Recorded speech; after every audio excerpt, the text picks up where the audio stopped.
The invincible Mikey, also known as Manjiro Sano, he walks outside, he sees his entire gang completely thrown all over the place. For this matchup, let's say for example, they were able to push Daniel to go into UI. So when Mikey walks outside, he's completely enraged, he activates Dark Impulse mode, showcasing his immense anger for what happened to his crew. Now how would this fight play out if Mikey was to encounter UI Daniel, both at full power? Now ever since Mikey was a kid, he was labeled as a genius among geniuses. He was labeled as someone who's superior to the likes of even adults. Mikey was shown time and time again be able to take down people far older than him. When he's in middle school, he was able to send a high schooler flying with just one kick. He's able to take down also multiple other high schoolers despite being young. Before we continue with the video, go ahead and subscribe to the channel. And on top of that, I would like to say that I do cash out requests just like this video here. If you want to get a video done, then let me know. Mikey is shown blissing characters before they can even react to his attack. When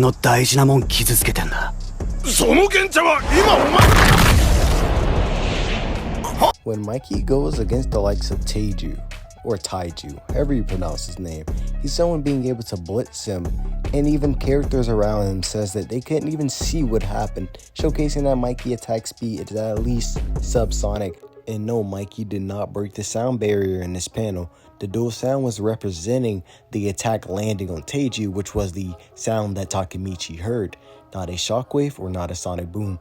A dual sound and sonic boom, they don't even correlate definition wise. By getting the circumference of the kick, you can get this feat to at least subsonic plus, which is still pretty good regarding some of the early Tokyorevengers feats. And that same Taiju was able to send 6 people flying anime only with just one punch. Now if you want to say the anime is canon to the manga because they kind of did 2 different scenes here, then sure. And yeah, those also aren't shockwaves. That's just the pressure of the punch creating wind. There's also weaker characters like Baji or even this guy being able to create craters and walls with Chifuya. This feat being calced to wall level, Mikey should scale there considering he's stronger than both of them. Mikey himself also has some crazy DC/AP feats, being able to dent the hood of a car or even the front of the car, getting another feat to wall level. When it comes to power or even people bigger than him, Mikey shows no problem taking care of them. He was able to take down someone 7 feet tall, should be the same height as Tom Lee, able to reach and on top of that knock him down very fast. To the point where the guy thought that they were on par, but realistically, he was literally just getting beaten. One of Mikey's best speed feats is being able to blitz around 8 people at the same time.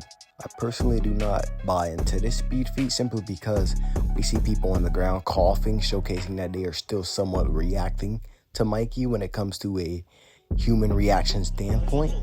However, let's just say, for example, this feat is valid and this feat was calced to supersonic for argument's sake. So Mikey would be wall level in terms of strength, aka AP, and for speed, he would be subsonic plus to supersonic. And he can also amp his power and his speed, as shown against Takemichi. He was able to amp his speed to a point where Takemichi can no longer react, and he can amp his strength because, South could do it, so Mikey should be able to, considering they both have dark impulses. So let's just say for highball's sake, he's small building level and he's supersonic plus. How does the invincible Mikey scale up to the monster Daniel Park?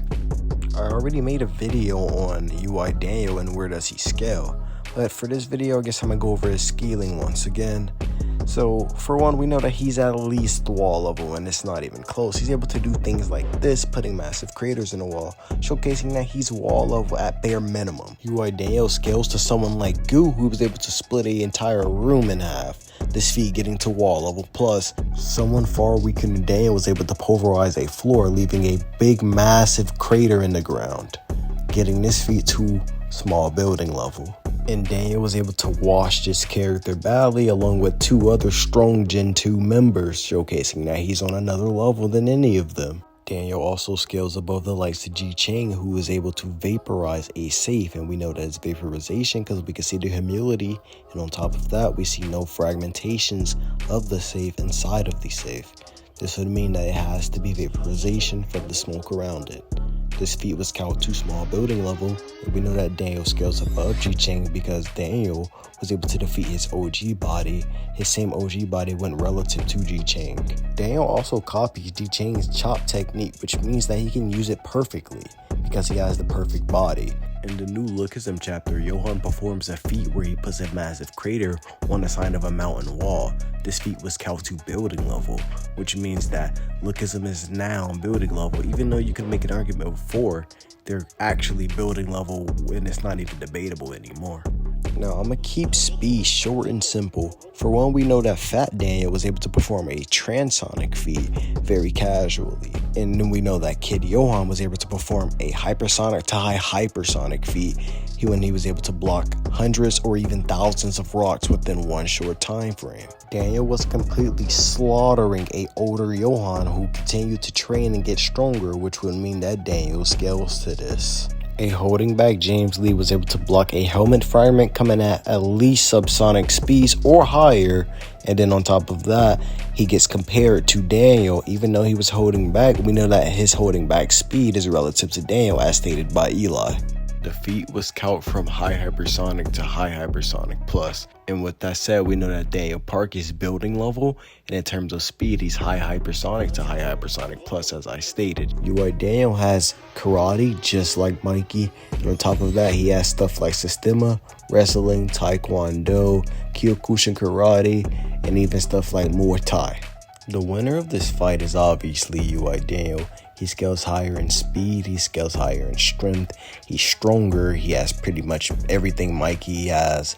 On top of that, he's more skilled than Mikey, he's a better fighter, he's more adaptive than Mikey. He's simply just on another level than someone like Mikey.